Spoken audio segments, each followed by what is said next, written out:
তখন আমার বুকের মধ্যে হাহাকার শুরু হয়ে গেল। গোটা দেশের জন্য প্রচণ্ড একটা কষ্ট আমি অনুভব করলাম। 68-এ প্রথম কবিতা ছাপা শুরু হলো এবং 68-এই আমি বন্ধ করে দিলাম।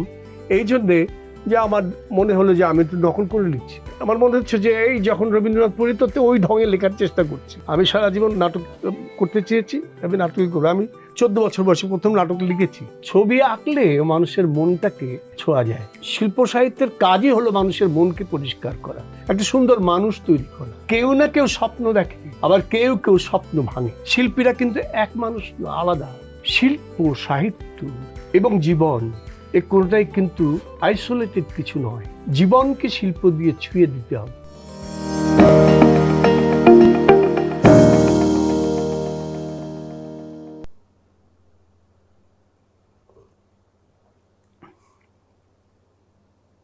উপেনের জমি, বুঝলে,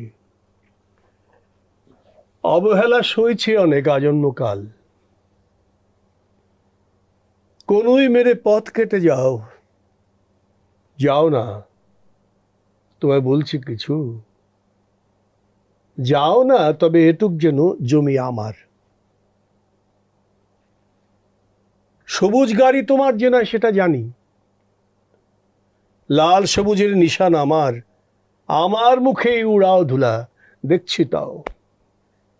সব সয়ে যাই, জানি বলে জমি আমার। মাটি তো আর যায় না উড়ে আকাশ পুড়ে, ভাড়াটিয়া যায় আর আসে দ্বন্দ্ব দুয়েক, আর কিছু নয়।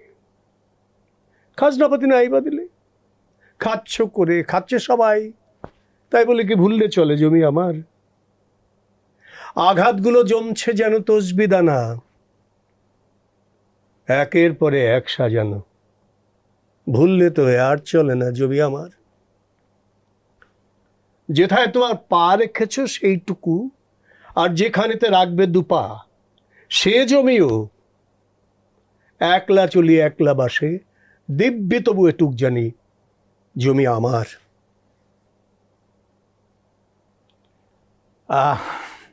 আমি কি বলবো বুঝতে পারছি না। মানে পোস্টমডার্ন এই যুগে, এআই এর এই যুগে, মানে বৈজ্ঞানিকভাবে অনেকে বলে থাকে যে একসঙ্গে অনেক মানুষ একটা জায়গায় থাকতে পারে। আমার আজকে সেরকম মনে হচ্ছে যে এখানে রবীন্দ্রনাথ আছেন, আর বুঝেছো উপেনে জমি লইব কিনে, তার উপেন আছে, হেনরিক ইবসেন আছে, এবং এখানে আরও কত মনীষী মহাজনরা এখানে আছেন। কেন আছেন? আমার মনে হয় যে আজকের আড্ডায় আমরা এমন মানুষকে ডেকেছি, এমন একজনকে সঙ্গে নিয়ে এসেছি যে ওনার সঙ্গে উনি ধারণ করেন রবীন্দ্রনাথ থেকে শুরু করে হেনরিক ইবসেন। আপনারা তার মুখ সবাই চেনেন, নামও সবাই জানেন, খায়রুল আলম সবুজ।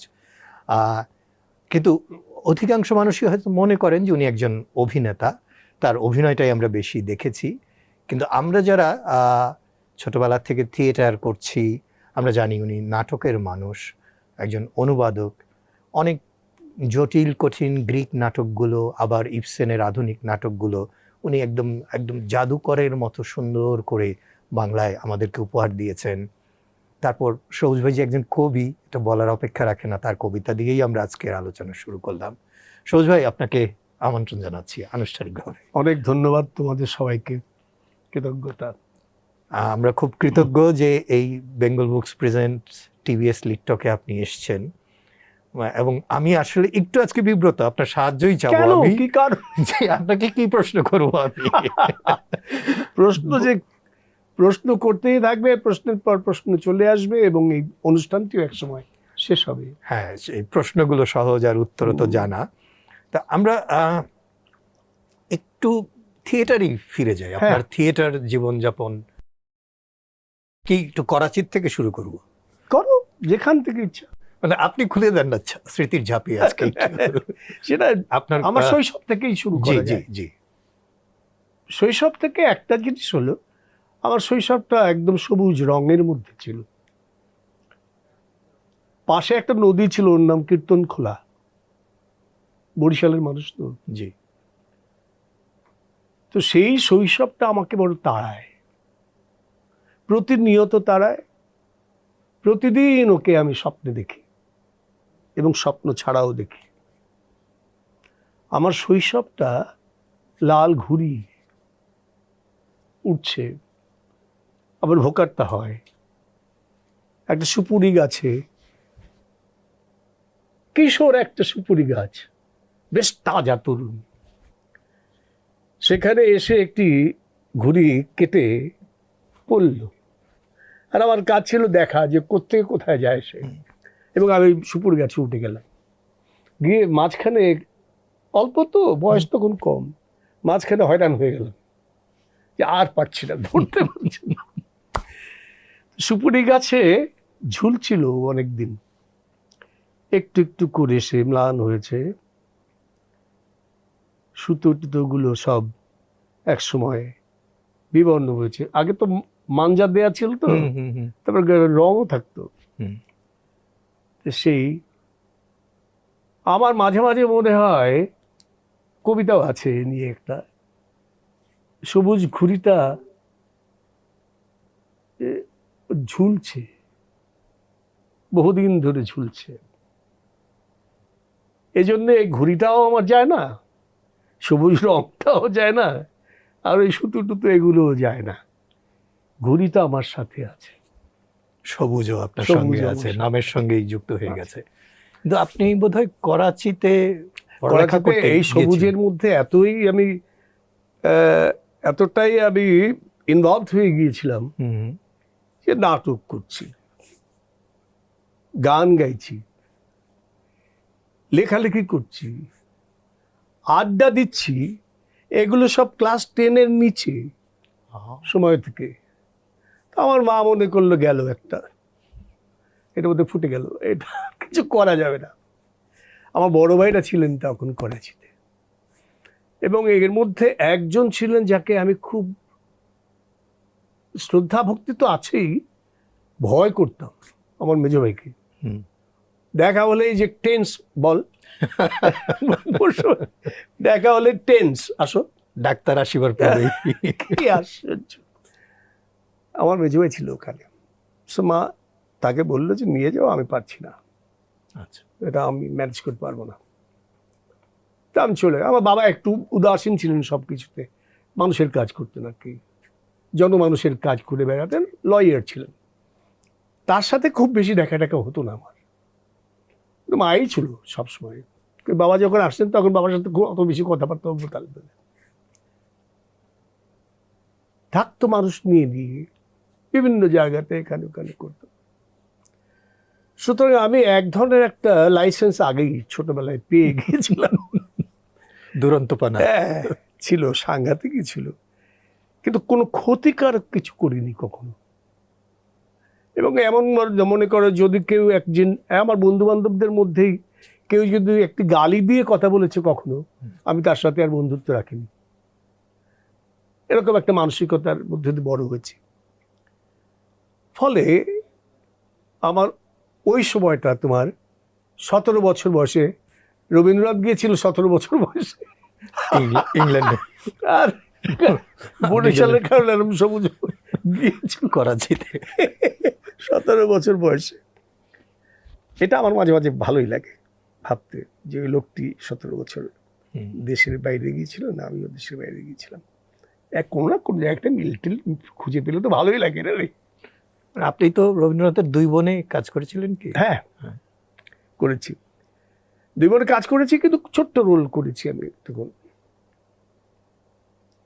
এই গেলাম, একবার গানও গাইলাম রেডিওতে।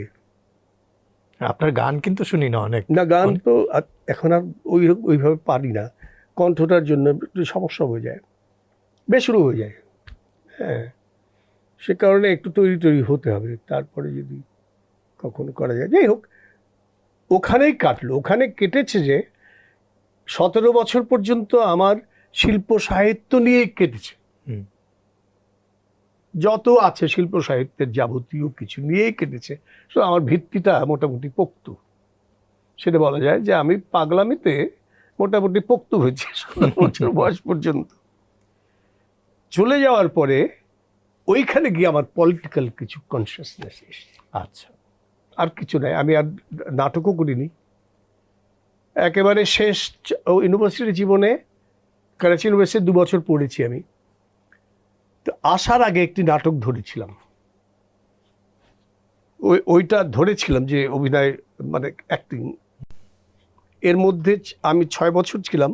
এর মাঝখানে কোনোদিন আর কোনো কালচারাল কাজগুলো, গান বাজনা করেছি, কবিতা টবিতা পড়েছি, এটা ওটা করেছি, কিন্তু ওই যে স্টেজে কোথাও 12.5 বছর বয়সে আমি স্টেজে উঠেছি বরিশালে। তারপরে এই কাজগুলো ওইখানে বাধা পড়েছিল অনেকটা। শেষে 72-তে এসে আবার ব্যাক করেছি যখন করাচি ইউনিভার্সিটি থেকে। আমি এসেছিলাম 18 মার্চ 1971। হ্যাঁ, 18 মার্চ 1971 আমি ঢাকায় পৌঁছেছি। যুদ্ধের 8 দিন আগে। যুদ্ধের 8 দিন আগে আমি বরিশাল চলে গেছি এবং ওখানে স্টাক আপ ছিলাম। মানে এই আশাটা কি কাকতালীয় না প্ল্যান না কিছু বুঝতে পারছিলেন না? বুঝতে পেরেছিলাম, আমার ছিল কিছু রিপোর্ট ছিল। আচ্ছা আচ্ছা। তো আমি তো তখন সরাসরি করি একেবারে, মনে করো যে ওইখানকার কলেজ যেটা ছিল ওইটার যে সেক্রেটারি ছিলাম আমি, একমাত্র বাংলা কলেজ ছিল করাচিতে, ওইটার সেক্রেটারি ছিলাম আমি। ফলে ওই সবগুলো নিয়ে ছিলাম, এই দিকটা কম হতো, কিন্তু আমার এই দিকেই জোরটা কিন্তু বেশি। তবে এর পেছনে যেটা আছে, একটা দেশ মানুষের থাকে না, অদ্ভুত লাগলো আমার এইটা, যে আমি যখন করাচিতে গেলাম বরিশাল ছেড়ে, তখন আমার বুকের মধ্যে হাহাকার শুরু হয়ে গেল গোটা দেশের জন্যে, শুধু বরিশালের জন্য নয়। যতগুলো নদী আছে, যতগুলো সবুজ গ্রাউন্ড আছে, ধান ক্ষেতগুলো আছে, যতগুলো গাছ আছে, এ সব কিছুর জন্য আমার বুকের মধ্যে কষ্ট হতে থাকলো। প্রচণ্ড একটা কষ্ট আমি অনুভব করলাম, আর আমার ছোট বোনটার জন্য। এগুলো হলো, তো আমি বুঝলাম যে এক ধরনের একটা হচ্ছে, ট্রান্সফরমেশন হচ্ছে। তা ওটা আমি ফিল করেছি। এবং তখনকার দিনের আমার কিছু কবিতা আছে, 67, 8, 9 ওই সময় থেকে শুরু হচ্ছে। ওগুলো মক্স ছিল। 68-এ প্রথম কবিতা ছাপা শুরু হলো, এবং 68-এই আমি বন্ধ করে দিলাম এই জন্যে যে আমার মনে হলো যে আমি তো নকল করে লিখছি। আচ্ছা, মানে নিজের কণ্ঠস্বরটা আসলে নিজের হচ্ছে না। জি, আমার মনে হচ্ছে যে এই যখন রবীন্দ্রনাথ পড়ি তো ওই ঢঙে লেখার চেষ্টা করছি, নজরুল পড়লে সেই ঢঙের চেষ্টা করছি, অমুক তমুক এটা ওটা করছি। যেমন জীবনানন্দ কিন্তু নজরুলের মতো ওই ঢঙের একটা কবিতা লিখেছিল, জি, বেশ কয়েকটা লিখছে শুরুতে, একদম শুরুতে। জি, হ্যাঁ, তো খুব মজার ব্যাপারগুলো, খুব মজা, ইনফ্লুয়েন্সের ব্যাপারগুলো খুব মজার। তো সেটা হয়েছিল। এই হারিয়ে গেলাম কোন ঢাকায় আসলে। হ্যাঁ, কালচারাল। তারপরে কি হলো, ওই জায়গাতে আর হলো না। কালচারাল কাজটি আমার মাথার মধ্যে সবসময় ছিল যে আমি ওটাই করবো, আর কিছু করব না। আমার বন্ধুদের আমি বলেছি, ছেলেবেলাদিনকে আমি বলেছি, তোমরা কি করবা না করবা আমি জানি না, আমি নাটকই করব। আমি সারা জীবন নাটক করতে চেয়েছি, আমি নাটকই করবো। আমি 14 বছর বয়সে প্রথম নাটক লিখেছি, এবং সেটা আমার চেয়ে ছোট যেগুলো আছে ওগুলোকে নিয়ে করেছি। আমি ডিরেক্টর, ওইগুলোকে নিয়ে করেছি। তা সুতরাং আমি এখন পেয়েছি, আমার দেশ স্বাধীন হয়েছে, এখন আমি আমার যেটা ভালো লাগে সেটা করব। আর আমি তো দাস নই, আমি তো দাসের মতো কাজ করতে পারবো না, আমি কোনো চাকরি করবো না যা। কিন্তু চাকরি কাকে বলে সেটা তো দেখতে হবে। কয়েক বছর করেছিলাম, সেই জন্যে লিবিয়াতেও গিয়েছিলাম। আচ্ছা, লিবিয়ায় মাস্টারি করতে গিয়েছিলাম, কিন্তু দেখলাম যে আমাকে দিয়ে হবেই না, ফালাই দিয়ে চলে এসে তখন ওথেলো চলছে থিয়েটারের, এসে ক্যাসি হয়ে গেলাম, যুদ্ধবিগ্রহ, মামুন ভাইয়ের সাথে তলোয়ারবাজি, সেই সবগুলো, এগুলো ভালো লাগলো। So this is my life. এবং আমার মনে হয় যে আমি একটাই করেছি, অনেকগুলো কিছু করিনি, অনেক কিছুর মধ্যে থেকেছি, দেখলে মনে হয় যে অন্য। কিন্তু সঙ্গীত আর নাটক কিন্তু দুটো জিনিস নয়। নাটক এবং কবিতা লেখা এটা দুটো জিনিস নয়, ব্যাপার কিন্তু একটি। যা কিছু আছে শিল্পের, সবই নাট্যকলায় শিল্পের ধারণ করা যা যায়। কিছু আছে ওরা একটা উদ্দেশ্য। শিল্পে তুমি কোন ফর্মে করবে সেটা ভিন্ন কথা, কিন্তু তার একটাই উদ্দেশ্য, সেটা হলো গিয়ে সে ছবি আঁকে। খেয়াল করে দেখো, একটু নিজে ভাবলেই পাবে।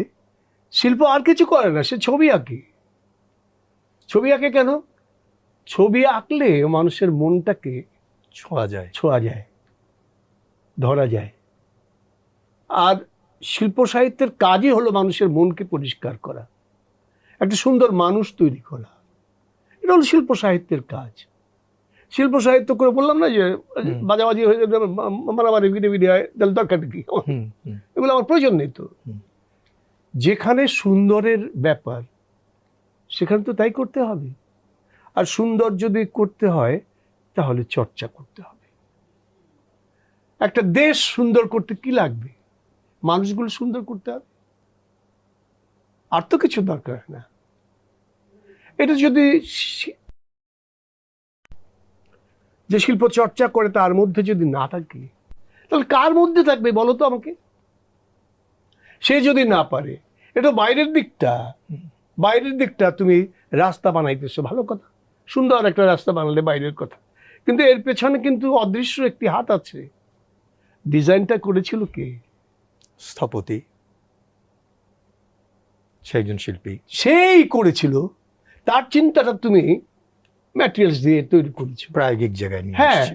তুমি একটি চমৎকার বিল্ডিং বানালে, সেই বিল্ডিংটা যখন দেখলাম, বাহ চমৎকার, কিন্তু কখনো ভাবি না এর পেছনে একটি মাথা আছে।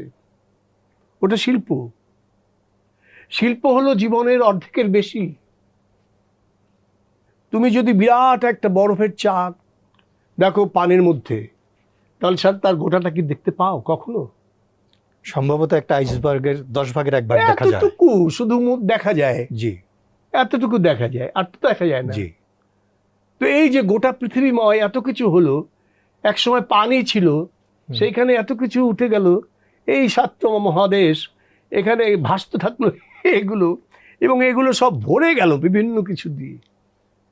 এই যে আজকে এই ঘরটার মধ্যে বসেছি, এটা যে একটা জঙ্গলের মতোই ছিল, এটা আমার চোখের মধ্যেই তো আছে। ওই পাশে সবুজ সঙ্গটা ছিল, এই বিল্ডিংটা ওঠার জন্য বালি আসলো, ইট আসলো, এটা আসলো, সেটা আসলো, সেখানে আমি বসে আছি এখন। কেউ না কেউ স্বপ্ন দেখেছে, কেউ না কেউ স্বপ্ন দেখে, আবার কেউ কেউ স্বপ্ন ভাঙে, হয় না? এটাই তো হয়। সুতরাং দেখতে হবে, বুঝতে হবে, যা কিছু দেখছি তার পেছনে একটি জিনিস আছে, একটি ফোর্স আছে, পেছনে একটি স্বপ্ন আছে, পেছনে স্বপ্ন দেখার সেই মানুষটি আছে। শিল্পীরা সেই মানুষ। আমি এখন বলছি, শিল্পীরা কিন্তু এক মানুষ না, আলাদা।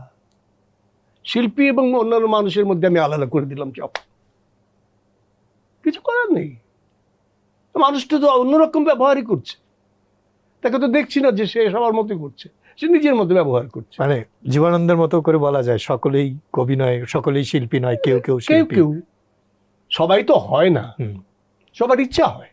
কিন্তু একটা শিল্প মন বোধহয় সবার ভিতরেই একটা জাগরিত। শিল্প মন যদি তৈরি হয় তাহলে আর লাগে কি? আমি তো ছবি আঁকতে পারি না, কিন্তু ছবি যে আঁকে আমি আশ্চর্য হই, এবং সাংঘাতিকভাবে কষ্ট হয় আমার যে আমি পারি না, আমি ছবি আঁকতে পারি না। হ্যাঁ, ছোটবেলায় আসতো, কিন্তু ওটাকে আমি চর্চা করিনি। এখন একটা জিনিস আছে, তুমি যে বল যে ওয়ান, অনেক জিনিস মিলে একটা হয়। এই যে মিলে একটা হয়, সেই মানুষটি তৈরি হতে কিন্তু এক জীবন চলে যায়, তারপর লোকটি থাকে না, এক জীবন শেষ হয়ে যায়, সে চলে যায়। একটা অদ্ভুত জিনিস, কিন্তু একটি মানুষ তৈরি হয় এবং মানুষের মতো একটি জায়গাতে দাঁড়ায়, তারপর সে বেশি দিন থাকে না। এটা হলো জগতের নিয়ম। আবার ওখান থেকে শুরু হবে, ওকে আবার ঠিকঠাক করতে করতে করতে করতে করতে করতে এই ঠেলাঠেলি করে আবার ওই পর্যন্ত যেতে হবে, আবার ঠুস মরে যাবে। শিল্প, সাহিত্য এবং জীবন এ কোনটাই কিন্তু আইসোলেটেড কিছু নয়। জীবনকে শিল্প দিয়ে ছুঁয়ে দিতে হবে। প্রচুর লোক, আমরা গান শুনি, আমরা তো বুঝি না গান কেন, আমরা তো বুঝি না ছবি কেন। কি করবে তুমি এছাড়া? সক্রেটিস বলছে যে চিন্তা করতে গেলে ছবি লাগবে, অবয়ব, রূপ, লাগবে, মূর্তি, আকার লাগবে তো। জি, আকার ছাড়া তো হয় না কিছু। You think but there is a picture, নাহলে তো কিছু মনে থাকবে না। ওই পিকচারটি আসে বলেই তো মনে থাকে, নাহলে তো কিছু মনে থাকে না। তো এই জিনিসগুলো, সুতরাং যা কিছু দেখি তার পেছনে একটি স্বপ্ন। শিল্পকে দেখা যায় না, সেও অদৃশ্য, স্বপ্নটাও অদৃশ্য, কিন্তু স্বপ্নই বাস্তবায়িত হয়। আমি যদি সুন্দর করে বাস্তবায়ন করতে পারি তাহলে সুন্দর হবে, আমি যদি না পারি অসুন্দর হবে। আমি অসুন্দরের কোন রকম অস্তিত্বই চাই না, কিন্তু তাই বলে কি থাকবে না? সেটা থাকবে, ওটা আমাকে মেনে নিতে হবে। আমারই চেতনার রঙে আমার চেতনার রঙই হবে। আবার তোমার শিল্পে, তোমার লেখাপড়াই করেছো শিল্প নিয়ে। আমি তো মনে করেছি ধরো 71-এ গেল, ওই যে 71 নাটক ধরেছিলাম একটা এডগার্স ইউনিভার্সিটি, ওইটা আমার মাথার মধ্যে থেকে গেছে। 72-তে এসে আমি প্রথমই নাটক ধরেছি, এবং ঢাকা ইউনিভার্সিটির প্রথম নাটক আফটার ইন্ডিপেন্ডেন্স সেটা ইংরেজি ডিপার্টমেন্টে ছিল, ঢাকা ইউনিভার্সিটির ইংরেজি ডিপার্টমেন্টে। সেটা আমারই বন্ধু নুরুল করিম নাসিম লিখেছে, আমি বলেছি লেখ, আমি ডিরেকশন দেব। and that was the first play staged, কি নাম? টিএসসিতে, সোনার হরিণ। সোনার হরিণ। সোনার হরিণ করেছি কেন? ওটার মধ্যে একটা শান্তি আছে, সুখ আছে। বড় চিন্তা করতে পারিনি, ভেবেছি যে এটা করলে শান্তি পাবো, কিছু ছেলে মেয়ে একত্রে একটা রিহার্স করলে পরে ওটা একজন করেছিল তখন, ওই নাটকে অভিনয় করেছিল, সে আমার ঘরে থাকে এখন, এতকাল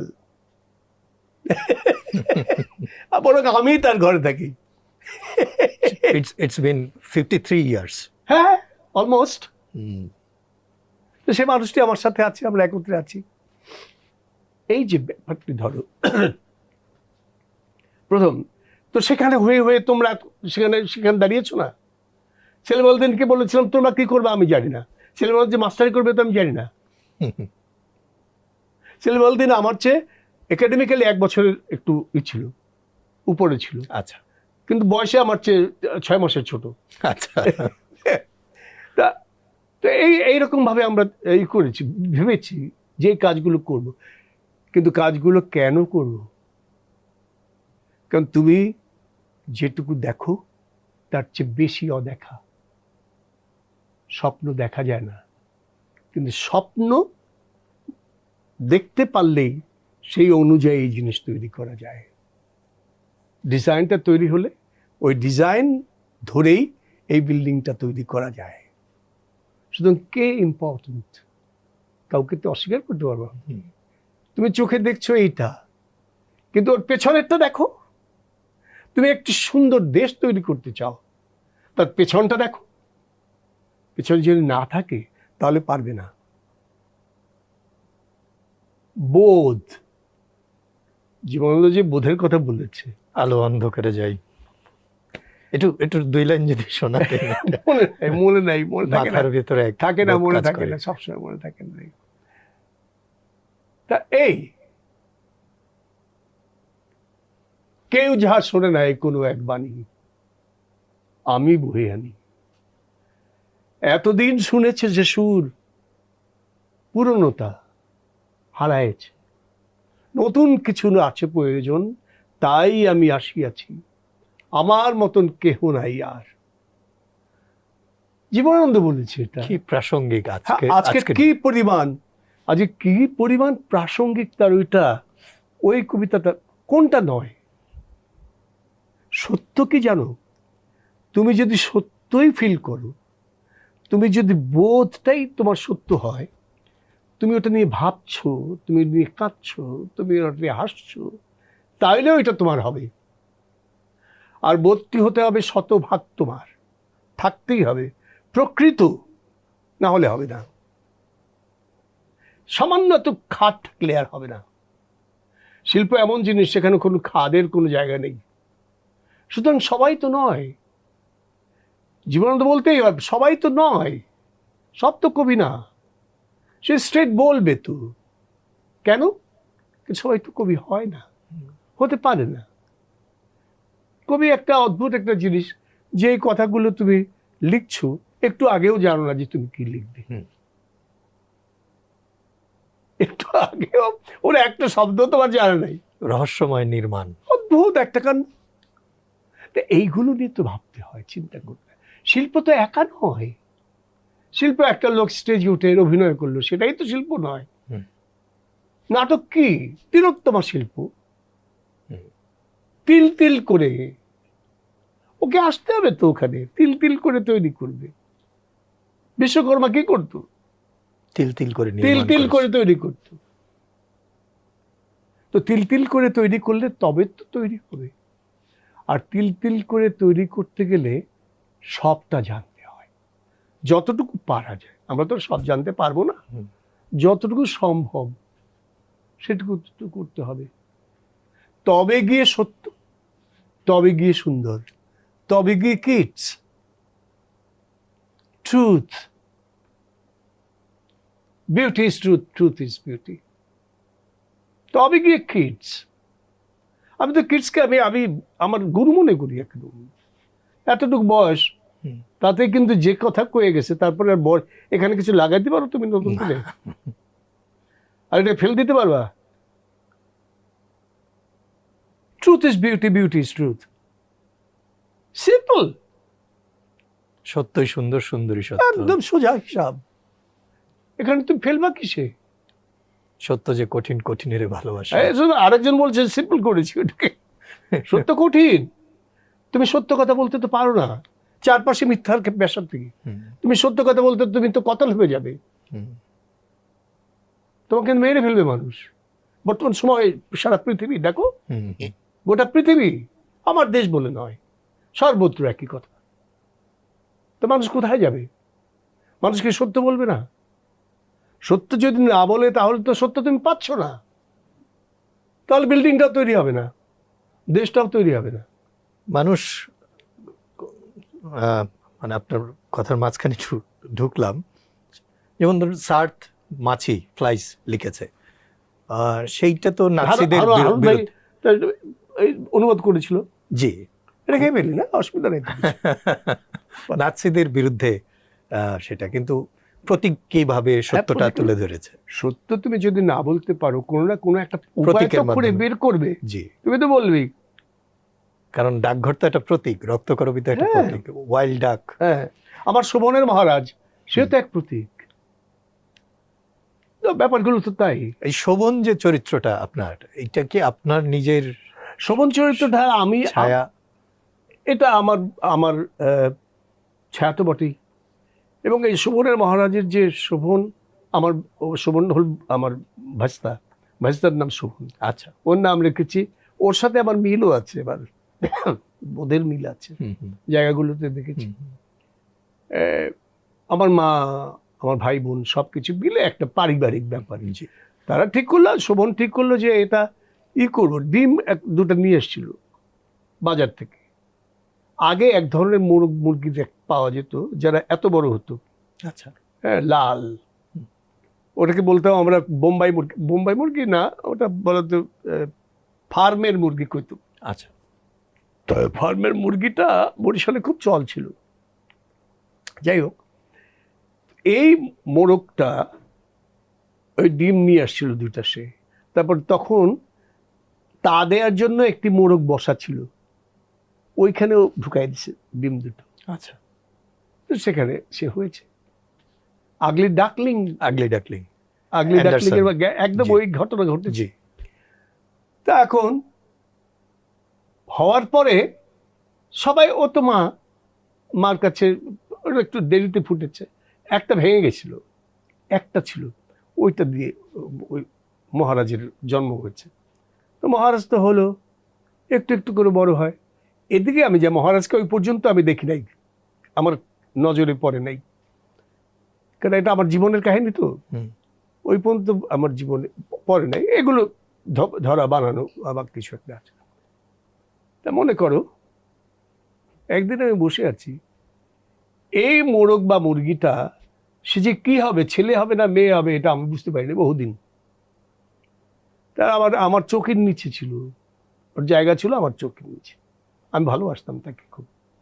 একদিন কিরকম একটা ডেকে উঠলো, আর আমার বাড়ি শুদ্ধ সব চিৎকার করলো, ও মোরগ।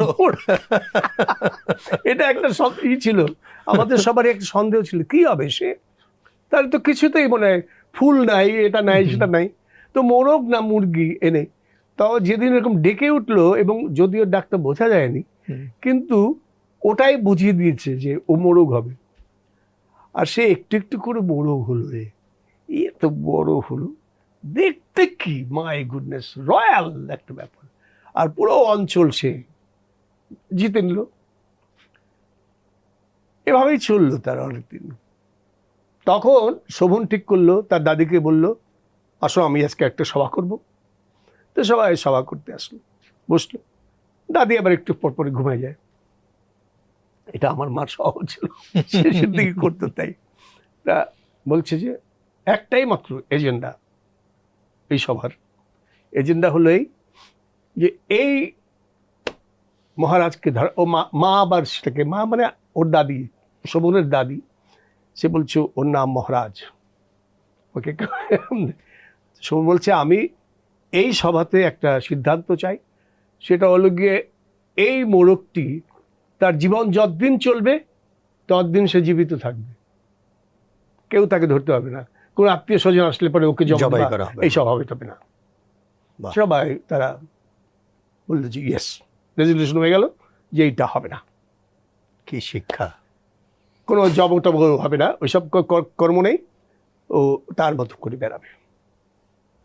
শেষের সিকোয়েন্সটা হলো এই, তুমি পড়েছো কিনা আমি জানি না, শেষের সিকোয়েন্সটা হলো একদিন সকালবেলা শোভন দেখে এক দঙ্গল পিঁপড়া, একটু স্লিম ধরনের পিঁপড়া, সচরাচর চোখে পড়ে না, সেই পিঁপড়াটা যাচ্ছে, লাইন দিয়ে যাচ্ছে,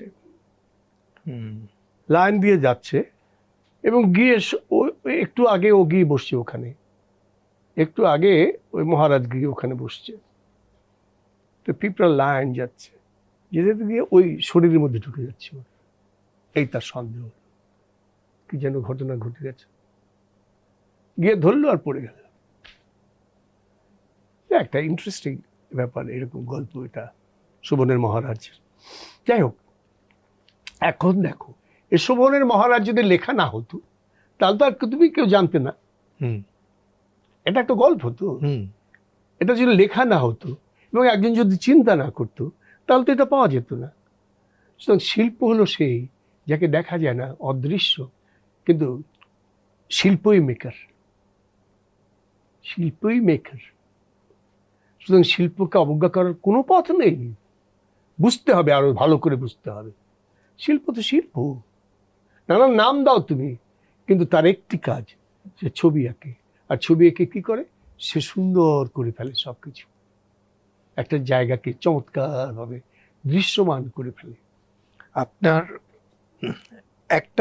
আপনার জীবনে একটা বড় অধ্যায় আমার মনে হয় ইবসেন চর্চা, সেইটা কি কামালউদ্দিন নীলু, ক্যাট, এটা না আপনার স্বপ্রণোদিত? এটা হয়েছে কি, এটা অন্যদের নয়, এই জায়গাটা এরকম, লিবিয়াতে আমি তো মাস্টারি করতে গেলাম, তো আমি 2টা ক্লাস করি, ইংরেজি পড়াই, তো ওদের আরবিদের ইংরেজি পড়ানো হয়তো খুব একটা সুবিধা নেই, মানে অসহনীয় আর কি। তা মনে করো, তা ওই 2 ঘন্টা ক্লাস নেই, তারপর চলে আসি, কি করব। আমার এক বন্ধু, আমার সাথে ও কলিগ, আমরা কয়েকজন টিচার গিয়েছিলাম তখন 1980 সালে। তারপরে ও একটা বই এনে আমাকে দিল, সিডস অফ মডার্ন ড্রামা। আচ্ছা, ওটার মধ্যে এখন আমি এটা আগে দেখি নাই, বইটা পেয়ে একবার উদ্বেলিত হয়ে গেলাম। ওখানে জোড়াটোলা অনেকের গল্প ছিল। তা আমার মনে হলো, আমি যেহেতু সময় প্রচুর হাতে, অনুবাদের কাজটি করি। তো তখন যেটা ছিল তোমার ওই বইপত্র পাওয়া যেত না, তো ওখানে লিবিয়াতে বইপত্র যেত না, ডিকশনারি টিকশনারি খুব অভাব ছিল। তবুও কষ্ট করে I started enemy of the people, শুরু করলাম ইবসেনের অ্যান এনিমি অফ, হ্যাঁ, an enemy of the people. আর শুরু করলাম ইয়েটা তোমার সিগাল, শেখবের। কিন্তু সিগালটা আগে বেরিয়ে গেল, সিগালটা তৈরি হয়ে গেল। জি, আমি যখন দেশে চলে আসলাম এইসব নিয়েছিলাম, তখন ওই যেগুলো ধরেছি ওই সবগুলো কাজ শুরু করে দিয়েছি। সিগালটা আগে বেরোলো, এনিমি অফ দ্য পিপল বেরোলো আরো পরে। একদিন এটা আবদুল্লাহ আবু সাইদ ভাইয়ের কানে গেল, যেরকম একটা বই আছে সিগাল, সাইদ ভাই পড়লেন। পড়ে আহমদ মাজারকে পাঠালো আমার কাছে, ওকে বলো যে এরকম এই আমরা এইটু করবো। আনুই নিয়ে গেল, জানুই নিয়ে গেল। তখন পর্যন্ত জানুই সম্পর্কে আমাদের কারোরই জানা নেই, আমরা যারা নাটক করি তারা জানি না, জানুই সম্পর্কে আমাদের কোনো ধারণা নেই। তা ওই বইটা পাঠালো আমাকে, আন্তিগুনে। এটা হলো কি ফ্রেঞ্চ এটা তো ভার্জনটা, ফ্রেঞ্চ যেটা সেটা। আন্তিগুনে তোমার সফোক্লিসের ব্যাপারটি আলাদা, আর এইটা হল গিয়ে তাকে ঘিরে ভেঙে চুরিয়ে এটা বানিয়েছে, অ্যাডাপ্টেশন বলতে পারো। কিন্তু আন্তিগুনি আছে, সবকিছু ঠিক আছে।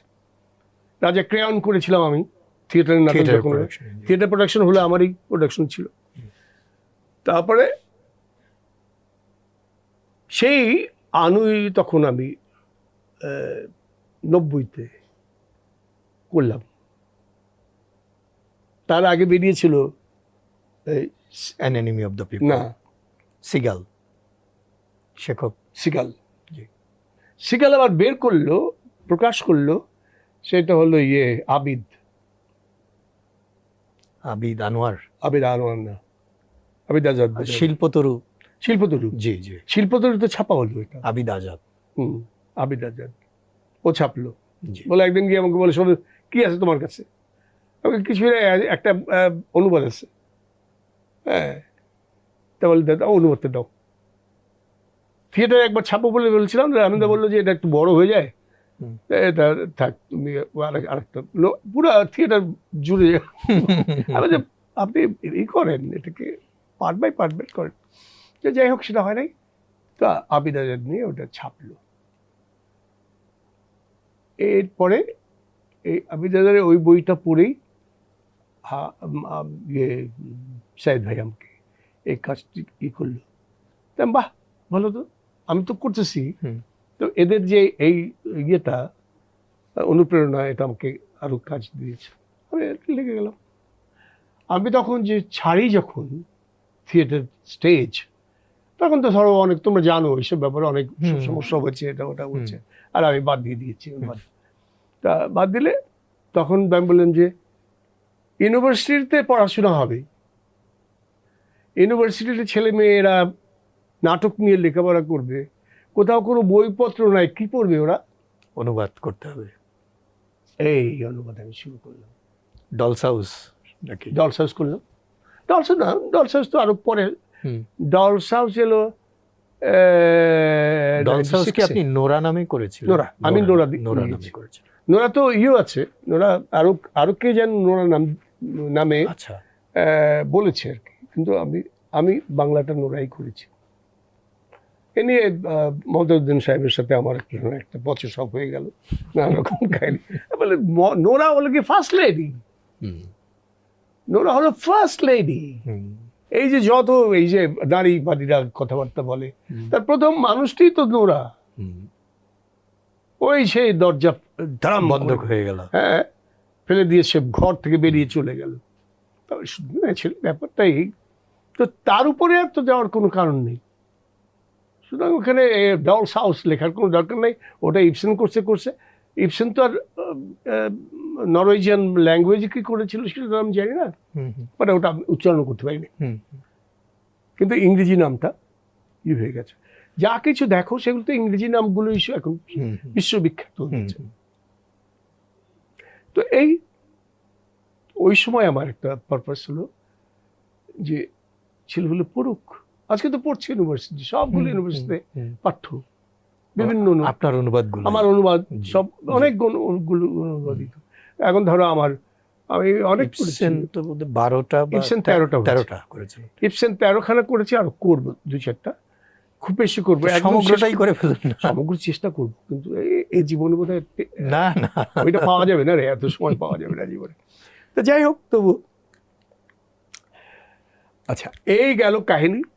তারপরে তোমার একের পর এক ওই করেছি, ওই আনুর 3টা করেছি, আনুর 3টা করেছি।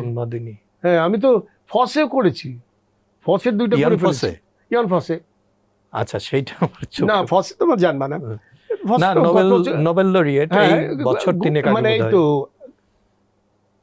23-এ পেয়েছি। উনিও তো অ্যাবসার্ড ঘরানার, কিন্তু পাওয়া যায় ওর অ্যাবসার্ডের মজা হলো গিয়ে হ্যারল্ড পিন্টারও কিন্তু অ্যাবসার্ড। হ্যাঁ, পিন্টারও অ্যাবসার্ড, কিন্তু পিন্টারের গল্পের মধ্যে গল্প আছে, ওর নাটকে গল্প আছে। তো যে ডাম ওয়েটার 97-এ ছাপা হয়েছিল আমার উত্তরাধিকারে, তা সেটা ডাম ওয়েটার, 2টি মানুষ,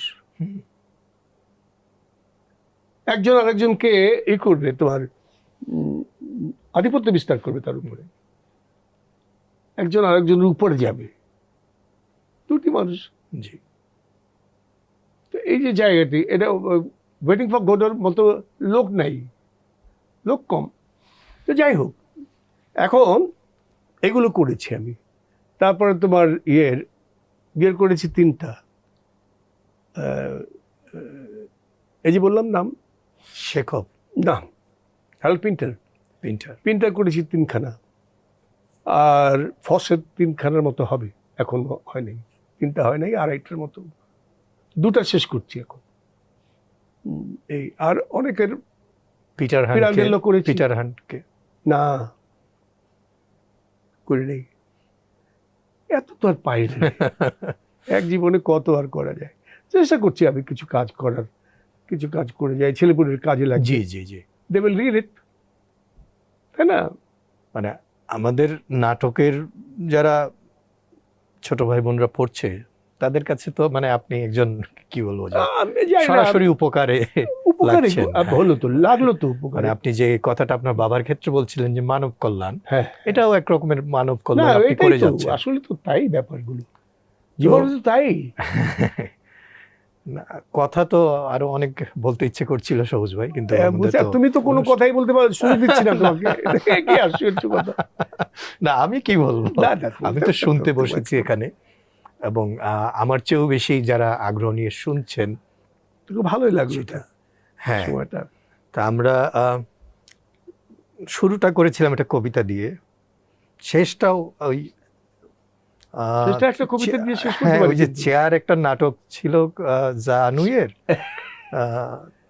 আনুয়েরই চেয়ার হচ্ছে, সেটাও অ্যাবসার্ড নাটক। চেয়ার হলো উনিও নোবেল লরিয়েট। যাই হোক, আপনার একটা কবিতা ছিল না, বেকেট না, এটা ছিল ইউজিন আয়োনস্কো। তো আয়োনস্কোর হচ্ছে নাটক, আর আপনার হচ্ছে কবিতা। একটা কবিতা পড়ে দেই আমরা। হ্যাঁ, ছোট্ট একটা কবিতা আছে, আর কবিতাটা শুনি। চেয়ার হলো কি, গাছ কেটেছে কখন কবে কে জানে তা, এখন সে সব চেয়ার সারি সারি,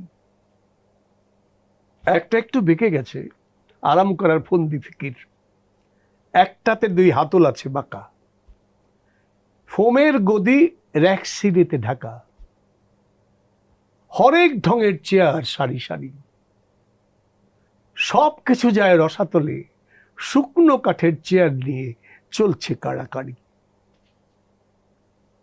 কি অপূর্ব, কত রকমের প্রতীক, ইঙ্গিত, প্রাসঙ্গিকতা। সুজয়, মানে আমি ওভার ফুয়েন্ড হয়ে গেছি, আবেগ-আপ্লুত হয়ে আমার গেছি। খুব ভালো লাগছে তোমার আমার সাথে- খুব ভালো তোমার লাগতো সাথে কথা যদি বলে আমার আরো খুব ভালো আরো লাগছে। অনেক সময় কথা বলা যেত, কিন্তু নিশ্চয়ই আমরা আবার আবার আড্ডা দিব। কখনো দেখা হবে, জি, কথা হবে। তা আবারও আপনাকে আনুষ্ঠানিকভাবে ধন্যবাদ আমাদের জানাই। এই ব্যাপারগুলো তো পাগলামি। জি জি জি, পাগলামি না করলে কিন্তু জীবনের আসল জায়গাগুলো খালি পড়ে থাকে। আপনার পাগলামি চলতে থাকুক, সে থেকে আমরা উপকৃত হব।